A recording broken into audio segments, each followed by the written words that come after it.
This is what these signs can expect for love for October 2025. I know you're not the only one feeling the breeze between your knees during this season. Ew. That's right, you heard it here. Today we're looking at the 5th house and the 7th house rulers in transit. You can also look at the 8th house, but we're not going to do that.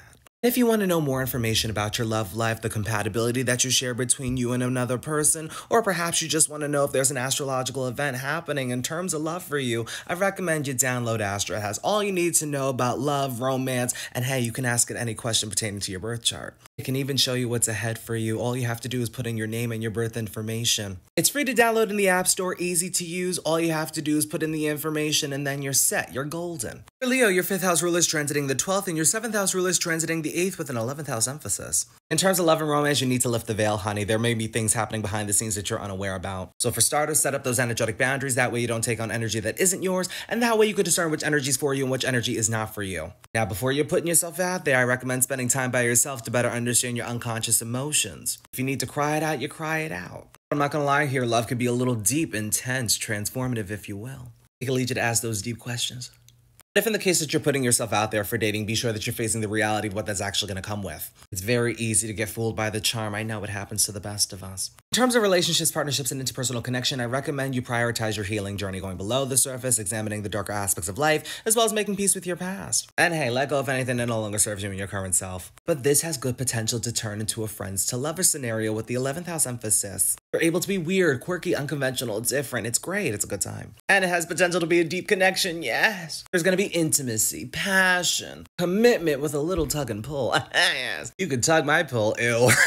Just be weary of over-obsession. That can lead to karmic lessons if not careful. Also, it's a great time to confront your fears of intimacy, vulnerability, commitment as well, too. You can learn a thing or two about yourself. But overall, love is looking great. It's looking deep, too. For Virgo, your 5th house ruler is transiting the 7th house, and your 7th house ruler is transiting the 11th with an 8th house influence. In terms of love and romance, you're dating for serious inquiries only. Gone are the days that you're wasting your time on a simple Jim that doesn't know what he wants. You're done giving your energy to people that are only giving breadcrumbs in return. You're done with the karmic lessons in love. You're done with the fated events that's gonna bring you love and light, but it ends up bringing you a lesson. 222's on my clock, you know what balance you need. You're dating with intention, good for you. And you know as well as I do to look at the reality of what's being presented to you. Because the minute you get a whiff of red, you're gone, you're chopped. Now, there's potential for a long-term relationship here. Saturn here may not make it perfect though. Of course, there's still things to learn in relationships. We're learning how to master them, right. If you can get through the challenges, you'll be all right. In terms of relationships, partnerships, and interpersonal connection, I recommend friendship first. Get to know them, minimum 3 months. If you like them, add a 4th month. If not, give them the chop so you don't flop. And be wary, if they start getting deep too quick, that is not healthy. You need to create distance there. Slow burn relationships are what we're looking for. Somebody that we could be our true, authentic selves around. Somebody who's not afraid to get a little weird, different, quirky, if you will. I'm gonna need you to come healed and correct, if you know what I mean. I don't want you telling me that you're healing. I need to see that you're healing. Uh-oh. Some people ain't ready for that conversation. But overall, you know what you want this month, and you're gonna go after it, hopefully. 321's on my clock, you better. For Libra, your 5th house ruler is transiting the 6th house with a 9th house emphasis, and your 7th house ruler is transiting the 2nd. In terms of love and romance, you need somebody who's going to benefit your personal development journey. You don't need to fill up another cup to your detriment. Look, you're busy enough. With the 9th house emphasis, they need to be in alignment with the very things you're trying to manifest. You need to fit them into the schedule, not the other way around. Now keep up with your affirmations. I am, I have, I will. Right. It'll help you to better understand what you're truly manifesting. But do watch out for the nitpicky energy because some of y'all are looking for perfection. You know it doesn't exist. Honey, look in the mirror. What? I said what I said. Now, in terms of relationships, partnerships, and interpersonal connection, you need to know your worth and value.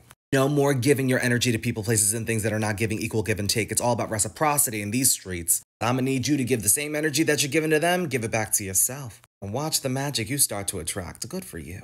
Now, you can attract a stable being financially. You can stable my finances. Yes. This can even be a deeper connection too. Just be sure that we're not rushing into anything either. Also, prioritize your healing journey going below the surface, examine the darker aspects of life, and make peace with your past. Because, honey, this love boat that we're taking, we're not trying to take any baggage, only carry-ons. Overall, love can be a manifestation worth improving. Yes. For Scorpio, your 5th house ruler is transiting the 9th with a 6th house emphasis, and your 7th house ruler is transiting the 11th.